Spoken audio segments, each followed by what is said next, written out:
हमारी अर्थ को blue planet भी बोला जाता है क्योंकि अर्थ का सरफेस 71% पानी से कवर्ड है। और वो स्पेस में से अगर हम अर्थ को देखें तो वो मेजॉरिटी में मैक्सिमम हमें ब्लू ही दिखती है। अर्थ का जौन सा हिस्सा पानी से ढका हुआ है उसको हम हाइड्रोस्फीयर बोलते हैं। वाटर साइकिल क्या होती है? जो कंटिन्यूस मूवमेंट होता है अर्थ सरफेस से एटमॉस्फेयर में, फिर एटमॉस्फेयर से अर्थ सरफेस में, इसको हम वाटर साइकिल बोलेंगे या हाइड्रोलॉजिकल साइकिल, बिकॉज हाइड्रो का मतलब होता है वाटर। तो वाटर या hydrological cycle means the same thing.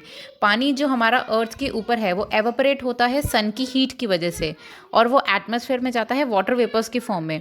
हमारे एटमॉस्फेयर की जो अपर लेयर्स हैं वहाँ पर टेम्परेचर कम है।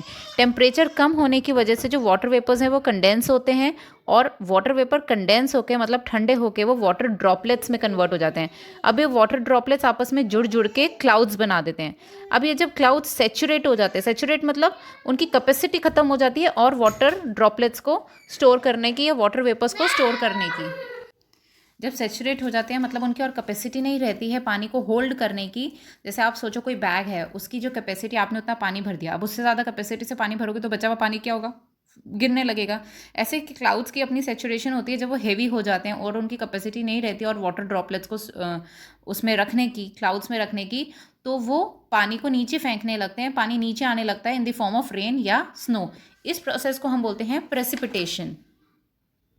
अब ये जो पानी अर्थ पे नीचे गिरा है ये अर्थ एब्जॉर्ब करेगी। प्लांट्स पानी एब्जॉर्ब करते हैं, कुछ पानी ओशंस में गिर रहा है। उसके बाद जो साइकिल ऑफ एवेपरेशन है, पानी उड़ रहा है फिर ऊपर जाके ठंडा हो रहा है, दैट इज कंडेंसेशन। और ठंडा होने के बाद जब सेचुरेशन पॉइंट आ जाता है किसी क्लाउड का तो वो पानी को नीचे गिर देता है इन डिफरेंट फॉर्म, उसको प्रेसिपिटेशन। ये कंटिन्यूस प्रोसेस है, ये कभी रुकती नहीं है, ये कंटिन्यूसली किसी ना किसी फॉर्म में होती रहती है। कभी बारिश ज़्यादा होती है, कभी एवेपरेशन ज़्यादा होता है, कभी क्लाउड ज़्यादा बन जाते हैं, तो this is a continuous process. Okay, पानी दो तरीके का होता है, एक होता है फ्रेश और एक होता है सेलाइन। पानी हमें ओशंस में मिलता है, नदियों में, लेक्स में, ग्लेशियर्स में, आइस कैप्स में, जो बर्फ़ के पहाड़ होते हैं, समुद्र में, सीज़ में। पर ये दो टाइप के होते हैं, फ्रेश और सेलाइन। फ्रेश वाटर वो वाटर होता है जिसमें सॉल्ट की क्वांटिटी बहुत ज़्यादा कम होती है। सेलाइन सॉल्टी वाटर होता है ऑफकोर्स। 3/4 ऑफ अर्थ हमारी जो 71% जिसको हम बोल रहे हैं वो पानी से ढकी हुई है, उसका 3% सिर्फ पानी फ्रेश होता है, सिर्फ 3%। और उसका भी 3% में से भी जो 2% है वो ग्लेशियर्स और आइस कैप्स की फॉर्म में है। तो 3% में से 2% आइस कैप्स और ग्लेशियर्स की फॉर्म में हो गया तो बचा कितना? 1%। तो इमेजिन वो सिर्फ 1% हमारे लिए अवेलेबल है एज अ फ्रेश वाटर। वो भी हमें कहाँ से मिलता है? सरफेस वाटर से। सरफेस वाटर मतलब आपके rivers, lakes, ground water, water vapour जो एटमोसफेयर में, ये फ्रेश वाटर का प्रोपोर्शन है, इसीलिए बोला जाता है सेव वाटर। फ्रेश वाटर इतना वैल्यूएबल है हमारे रिसोर्सेज, हमें हमारे डेली रूटीन यूजेस के लिए, भी ऑल नो दैट। अब जो फ्रेश वाटर है वो पूरी अर्थ पे डिफरेंट अनइवली डिस्ट्रीब्यूटेड है। ऐसा नहीं कह सकते आप पूरी अर्थ पे फ्रेश वाटर इक्वली डिस्ट्रीब्यूटेड है कि यहाँ पर इतना है तो हर जगह इतना ही होगा, कहीं पर ज़्यादा है, कहीं पर कम है, कहीं पर है ही नहीं। तो ये सब किस वजह से होता है? Uneven climatic conditions. अर्थ में नॉर्थ पोल्स पे अलग क्लाइमेट है, इक्वेटर के पास अलग क्लाइमेट है, ट्रॉपिकल रीजन्स में अलग क्लाइमेट है। तो इन वजह से वहाँ के जो फ्रेश वाटर की अवेलेबिलिटी है वो अलग अलग है। जहाँ रीजन्स जहाँ पर प्रेसिपिटेशन ज़्यादा है एवोपरेशन से, ऑब्वियसली वहाँ फ्रेश वाटर ज़्यादा होगा। और फ्रेश वाटर कम कहाँ होगा? जहाँ प्रेसिपिटेशन कम है और एवोपरेशन ज़्यादा है, मतलब पानी जहाँ ज़्यादा उड़ रहा है पर गिर कम रहा है, वापस कम आता है, तो वहाँ पे फ्रेश वाटर कम होगा। और जहाँ पे एवोपरेशन कम है मतलब उड़ कम रहा है पर गिर ज़्यादा रहा है, वहाँ पे फ्रेश वाटर ज़्यादा होगा। No saline water that is salty water. हमने पता 3% फ्रेश वाटर है तो बचा कितना? 97%। तो 97% हमारा जो टोटल अर्थ पे जितना पानी है उसका 97% हमारा पानी सेलाइन है, दैट इज सॉल्टी। ओशन का पानी सॉल्टी होता है इसलिए हम उसको पी नहीं सकते डायरेक्ट, उसमें बहुत ज़्यादा क्वांटिटी में सॉल्ट्स होते हैं। मेनली जो उसमें होता है वो होता है सोडियम क्लोराइड।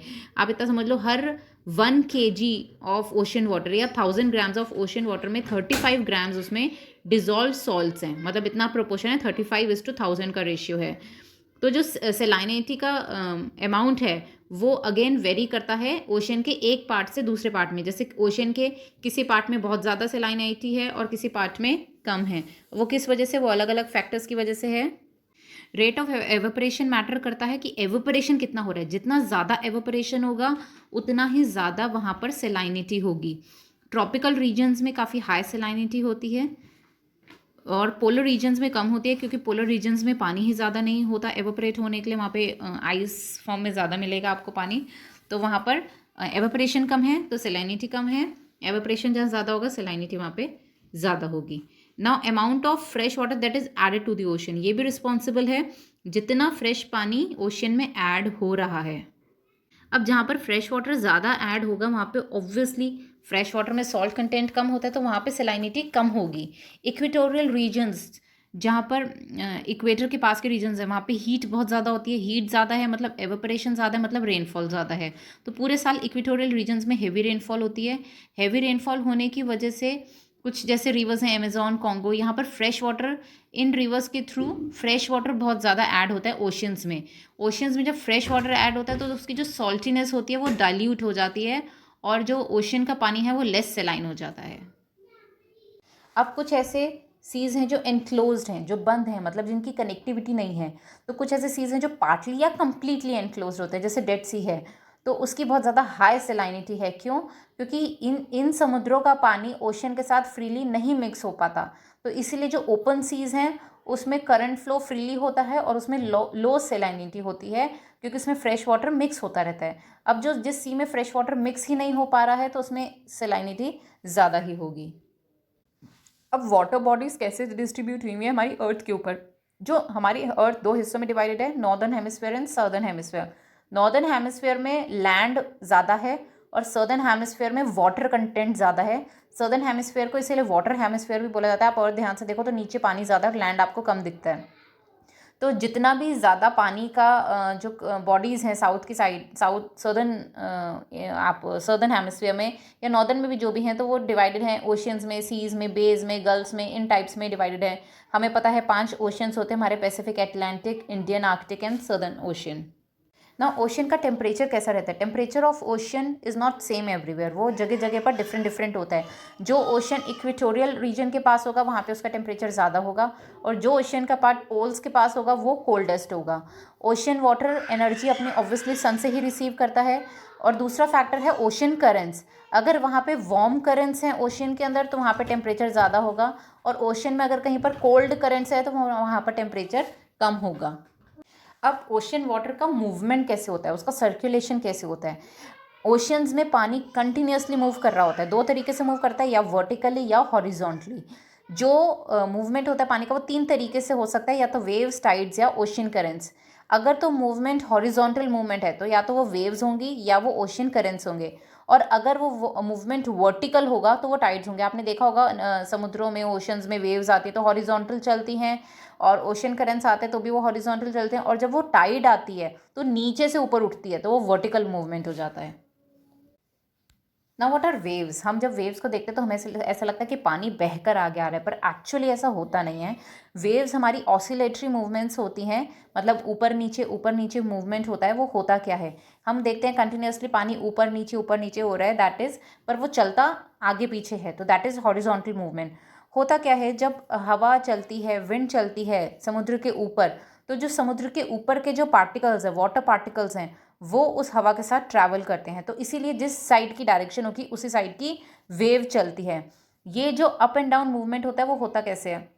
जब विंड चलती है तो विंड पानी के पार्टिकल्स को पुश करती है नीचे, और वो फिर पॉपअप होके ऊपर आ जाते हैं। तो ये नीचे ऊपर पार्टिकल्स होते रहते हैं, और वो काफ़ी डिस्टेंस तक होते रहते हैं। तो हमें ऐसा लगता है जैसे वेव हमारी तरफ, जैसे पानी समुद्र का, बीच वाले समुद्र का पानी उठकर हमारे पास आ गया है, पर एक्चुअली जो पानी जहाँ पर है वो वहीं पर ऊपर नीचे मूवमेंट करता है, और कुछ प्रेशर से पानी आगे भी आ जाता है।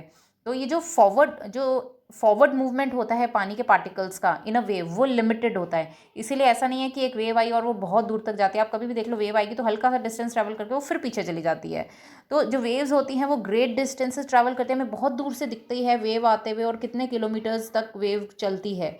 तो वाटर पार्टिकल्स एक्चुअली अपनी जगह पर ही रहते हैं, बस वो ऊपर नीचे मूव करते हैं।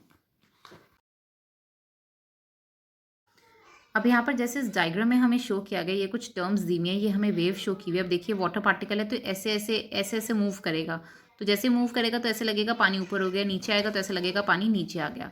तो जो ये वेव होती है, इसका जो टॉप पॉइंट होता है इसको हम बोलते हैं वेव क्रेस्ट, और जो नीचे का पॉइंट होता है उसको हम बोलते हैं वेव ट्रॉफ। और ये जो डिस्टेंस है वेव ट्रॉफ का और वेव क्रेस्ट के बीच का, इसको हम बोलेंगे वेव हाइट। और ये जो एक वेव क्रेस्ट से लेकर दूसरे वेव क्रेस्ट के बीच में डिस्टेंस है, ये हाईएस्ट पॉइंट से दूसरे हाईएस्ट पॉइंट के बीच में जो डिफरेंस है, इसको हम बोलेंगे wave length. This is water molecule movement, ये जो मूव कर रहा है। तो ये कुछ बेसिक टर्म्स हैं इस डायग्राम में। नाउ विंड की कैसी स्पीड है उससे डिपेंड करेगा वेव कैसी है, उसकी शेप कैसी है, उसकी हाइट कैसी है। अगर हल्की हल्की सी विंड चल रही है, एक लाइट ब्रीज चल रही है, तो बहुत छोटी छोटी वेव्स बनती हैं। और अगर बहुत तेज़ हवा चल रही है, बहुत स्ट्रॉन्ग विंड्स चल रही हैं, तो ह्यूज वेव्स प्रोड्यूस होंगी, जिससे कई बार डिस्ट्रक्शन भी हो जाता है, जैसे आपने देखा सुनामी वगैरह भी आई हैं। एडवांसिंग वेव यानी जो वेव शोर पे आती है, जो वेव बिल्कुल किनारे पर आके ख़त्म हो जाती है, उसको हम बोलते हैं स्वैश। और जो वेव पीछे जाती है, वापस जाती है, उसको हम बोलते हैं बैक वॉश। फिर उसके बाद जो वेव लैंड पर आकर टूट जाती है, ख़त्म हो जाती है, प्रोड्यूसिंग सर्फ, उसको हम ब्रेकर बोलते हैं। नाउ वर्ड सुनामी कहाँ से आया? वर्ड सुनामी आया जापानीज लैंग्वेज से। सु, टी साइलेंट होता है, सु मतलब हार्बर और नामी मतलब वेव। तो हार्बर और वेव यानी समुद्र के किनारे जो वेव्स आती हैं उसको हम सुनामी बोलते हैं। सुनामीज बड़ी बड़ी ओशियनिक वेव्स होती हैं, जो किस वजह से होती हैं? कई बार अर्थक्वेक्स की वजह से, कभी समुद्र ओशन के नीचे वॉल्केनिक इरप्शन हो जाता है, कभी उसके नीचे जो लैंड्स है उसमें लैंडस्लाइड्स हो जाते हैं, कभी लैंड और अंडर वाटर दोनों में ये चीज़ें हो जाती हैं, तो उसके इफेक्ट से भी सुनामी आ जाती है। अब जो वेव आ रही होती है, जब वो कोस्ट तक पहुंचती है, जब वो किनारे तक पहुंचती है, तो उसकी स्पीड कम हो जाती है और हाइट बढ़ जाती है। अब ये वेव जब लैंड पे स्ट्राइक करती है तो इससे मैसिव डिस्ट्रक्शन हो सकता है। हमें पता है 2004-26 दिसंबर को सुनामी आई थी और उससे बहुत ज़्यादा डिस्ट्रक्शन हुआ था। टाइड्स, सी वाटर में टाइड्स रोज आती हैं और दिन में 2 बार आती है। टाइड क्या होता है? पानी का ऊपर उछलना और पानी का नीचे गिरना। जब पीरियोडिक होता है मतलब एक जैसा फॉल होता है, ऐसा नहीं है कि कभी कम कभी ज़्यादा। तो ये जो होता है फॉल और राइज, इसको हम बोलते हैं टाइड। जब पानी का लेवल बहुत ज़्यादा ऊंचा जाता है तो हम उसको हाई टाइड बोलते हैं, और जब पानी का लेवल नीचे आता है तो हम उसको लो टाइड बोलते हैं। अब टाइड्स होती क्यों हैं? मून के और सन के ग्रेविटेशनल फोर्स की वजह से टाइड्स होती हैं। मून ऐसे तो छोटा है बहुत सन से, पर फिर भी कुछ ना कुछ ग्रेविटेशनल फोर्स वो अर्थ पे डालता है। बहुत अच्छा पुल होता है, स्ट्रॉन्ग पुल होता है अर्थ पे उसका। रीज़न इसीलिए बिकॉज मून कंपेरेटिवली काफ़ी पास है अर्थ के as compare to the sun. We know that sun is far away from the earth as compare to the moon. Moon nearby है और सन काफ़ी दूर है, इसलिए मून का ग्रेविटेशनल पुल अर्थ पर वर्क करता है। इसी वजह से टाइड्स अकर होती हैं। अब टाइड्स रोज़ एक ही हाइट पर नहीं होती हैं, एक ही हाइट पे पानी ना उछलता है ना गिरता है। इसकी डिपेंड करता है मून और सन की पोजीशन कैसी है अर्थ के रिस्पेक्ट में, उस वजह से टाइड की हाइट मैटर करती है। 2 पोजीशंस होती हैं, एक फुल मून और एक न्यू मून। इस टाइम पर जो अर्थ, सन और मून होते हैं, ये तीनों के तीनों एक स्ट्रेट लाइन में होते हैं। स्ट्रेट लाइन पे होने की वजह से सन और मून दोनों के दोनों अर्थ के ऊपर कंबाइंड ग्रेविटेशनल फोर्स डालते हैं। इन 2 दिनों में टाइड सबसे हाईएस्ट होती है, जब न्यू मून होता है तब, और जब फुल मून होता है तब। अब ये जब टाइड सबसे हाईएस्ट होती है तो हम इसको बोलते हैं स्प्रिंग टाइड। और एग्जैक्ट स्प्रिंग टाइड का ऑपोजिट होता है नीप टाइड। इसमें टाइड सबसे लो होता है। ये होता है जब हाफ मून डे होता है। ये आपको एक्सप्लेन किया गया है, जब हाफ मून डे होता है तब जो सन और मून है वो अर्थ के साथ राइट एंगल बनाता है, जैसे आप इस डायग्राम में देख सकते हैं। इसकी वजह से जो ग्रेविटेशनल पुल है सन का और अर्थ का, वो एक दूसरे को कैंसिल आउट कर देते हैं। इसकी वजह से जो पानी है वो ज़्यादा ऊंचा नहीं उठता, कम ऊंचा उठता है। तो ये नीप टाइड बोली जाती है इस टाइड को। अब टाइड्स इंपॉर्टेंट क्यों हैं? टाइड्स तो होती हैं, that is a natural phenomena, पर for human beings how they are useful. जब हाई टाइड आती है, हाई टाइड में वाटर लेवल बहुत ज़्यादा हाई राइज करता है कोस्टल एरियाज पे। तो इससे क्या होता है, जैसे लैंड ऊपर है और सी का लेवल थोड़ा सा भी नीचे है, और सपोज हाई टाइड आई, तो हाई टाइड में पानी का लेवल ऊंचा हो गया। जब पानी का लेवल ऊंचा हो गया तो जो बड़े बड़े शिप्स हैं वो ईजिली हार्बर से निकल सकते हैं, हार्बर पे पहुंच सकते हैं। तो इस तरह से हाई टाइड हेल्प करती है बिग शिप्स को। जैसे पोर्ट्स ऑफ कांदला है गुजरात में, डायमंड हार्बर है वेस्ट बंगाल में, ये डिपेंड ही टाइडल कंडीशंस पर है, तो उन्हीं के हिसाब से इनकी शिप्स वगैरह चलती हैं। हाई टाइड के टाइम जो फिशेस हैं वो कोस्ट के पास आ जाती है वेव्स के साथ बहकर, तो फिशरमैन के लिए अच्छा हो जाता है, उनको अच्छी क्वांटिटी में फिशेस मिल जाती हैं पकड़ने के लिए। फिर जब जब रिवर बहती है सी में तो उसके साथ साथ बहुत ज़्यादा सिल्ट डिपॉजिट हो जाती है रिवर के माउथ पे, और जब बड़ी बड़ी टाइड्स आती हैं, हाई टाइड आती है, तो ये जो सिल्ट है वो वॉश अवे हो जाती है, सी में चली जाती है। इससे हार्बर की सिल्टेशन प्रिवेंट हो जाती है। Siltation is like silt deposit हो जाएगा तो it will be like water pollution only, तो वो चीज़ बच जाती है। फिर जो टाइड्स में एनर्जी होती है, obviously we know that water is a form of energy. तो टाइड पानी मतलब, तो उसमें जो एनर्जी है उससे हम इलेक्ट्रिसिटी भी प्रोड्यूस कर सकते हैं। टाइडल पावर स्टेशन आजकल काफ़ी कंट्रीज़ में सेटअप हुए हैं, कनाडा, जापान, फ्रांस, यूके, यहाँ पर सब जगह पर टाइडल पावर स्टेशंस भी सेटअप हुए हैं। तो ओशियन का पानी basically we are using to produce electricity. ना what are ocean currents? Ocean currents मतलब ओशियन का पानी एक जगह से दूसरी जगह मूव कर रहा है हॉरिजॉन्टली, ये एक स्ट्रीम की तरह मूव करता है, एक ही डायरेक्शन में मूव करता है और ओशन सरफेस पर करता है, इसको हम ओशन करंट बोलते हैं। ये एक तरह से आप समझ लो ओशन में जैसे कोई नदी बह रही है धीरे धीरे एक ही डायरेक्शन में, तो यहाँ पर पानी मूव करता है एक जगह से दूसरी जगह, उसके पानी के साथ साथ वो हीट भी ट्रांसफ़र करती हैं, जो हीट सन की एब्जॉर्ब करती है, ओशन वाटर जो एब्जॉर्ब करता है वो एक जगह से दूसरी जगह ट्रांसफ़र करता है, जिसकी वजह से रीजन का क्लाइमेट इफेक्ट होता है। अगर एक हीट एक जगह से दूसरी जगह गई तो जहाँ से गई वहाँ का ठंडा हो जाएगा, जहाँ गई वहाँ का गर्म हो जाएगा। अब ओशन करंट्स होते किस वजह से हैं? नाउ किन फैक्टर्स की वजह से ओशन करेंट्स होते हैं? ओशियन वाटर की डेंसिटी कैसी है, कहाँ पर ज़्यादा है कहाँ पर कम है, और डेंसिटी किस पे डिपेंड करती है? अगेन टेम्परेचर और सेलाइनिटी पे, कि उसका सॉल्ट कंटेंट कितना है। जितना ज़्यादा सॉल्ट कंटेंट होगा उतना ज़्यादा वो डेंस होगा। और हवा किस डायरेक्शन में चल रही है, जो कोस्ट लाइन है मतलब जो किनारे हैं वो किस शेप में है, किस पोजीशन में है, और अर्थ की रोटेशन कैसी है, तो इन कुछ फैक्टर्स पे डिपेंड करते हैं ओशन करेंट्स। जो नॉर्दर्न हेमिस्फीयर है वहाँ पर ओशन करेंट्स नॉर्थ क्लॉकवाइज चलते हैं और सदर्न हेमिस्फीयर में एंटी क्लॉकवाइज चलते हैं। क्लॉकवाइज जैसे क्लॉक चलती है उस डायरेक्शन में, एंटी मतलब उसका बिल्कुल उल्टा। तो यहाँ पर कुछ ओशन करेंट्स बहुत ज़्यादा नैरो और स्विफ्ट होते हैं, मतलब पतले पतले से होते हैं, उनकी स्पीड होती है 3 to 10 किलोमीटर्स पर आवर, 1 घंटे में ये स्पीड होती है इनकी। और कुछ जगह पर ओशन करेंट्स बहुत ज़्यादा ब्रॉड होते हैं और वो बहुत ज़्यादा स्लो चलते हैं, उनको हम ड्रिफ्ट्स बोलते हैं। मतलब ओशन करेंट्स जो स्लोली मूव करते हैं उनको हम ड्रिफ्ट्स बोलते हैं। दो तरीके के ओशन करेंट्स होते हैं जो अगेन डिपेंड करते हैं वहाँ के टेम्परेचर पर और वहाँ पर फ्लो कहाँ से हो रहा है, उस करंट का फ्लो कहाँ से हो रहा है उस चीज़ पे मैटर करता है। कुछ ओशन करेंट्स फ्लो करते हैं इक्वेटोरियल रीजन से पोल की तरफ। जो इक्वेटोरियल रीजन है वहाँ पे गर्म पानी होता है और वो पोल की तरफ जा रहे हैं, मतलब वो गर्म पानी इक्वेटर से पोल की तरफ लेके जा रहे हैं, तो उस करंट को हम बोलेंगे वार्म करंट। तो ध्यान रखिए, जो गर्म पानी कैरी कर रहा है उसको हम वार्म करंट बोलेंगे। और ये थोड़ा सा कॉमन सेंस वाली बात है कि इक्वेटर की तरफ गर्मी ज़्यादा है तो वहाँ से गर्म पानी जा रहा है, तो वो वार्म करेंट्स हो गए। फिर जो ओशन करेंट्स पोल से इक्वेटर की तरफ आ रहे हैं, पोल में कैसी होती है, ठंड ज़्यादा होती है तो वहाँ का पानी भी ठंडा होगा, तो ठंडा पानी जा रहा है इक्वेटर की तरफ तो हम उसको कोल्ड करेंट्स बोलेंगे। जो वार्म ओशन करेंट्स होते हैं वो कम डेंस होते हैं बजाय कोल्ड करेंट्स। आप देख लो, ठंडा पानी ले लो और गर्म पानी ले लो, गर्म पानी हल्का होगा और ठंडा पानी आपको पीने में भारी लगेगा। तो बस उसी से समझ लो, जो वार्म ओशन करेंट्स होते हैं वो कम डेंस होते हैं और जो ठंडे करेंट्स होते हैं वो ज़्यादा डेंस होते हैं।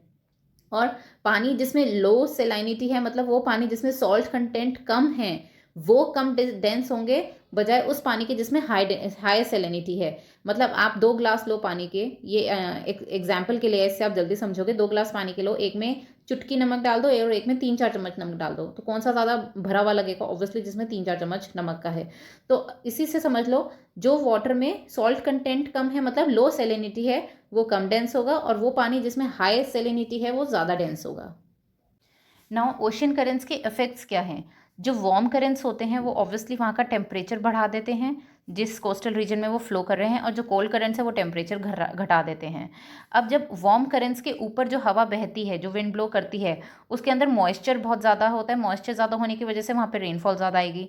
और जो कोल्ड करंट के ऊपर से विंड्स ब्लो करती हैं वो ड्राई रेन्स होती हैं, क्योंकि उसमें मॉइस्चर कंटेंट बहुत ज़्यादा कम होता है या ना के बराबर होता है।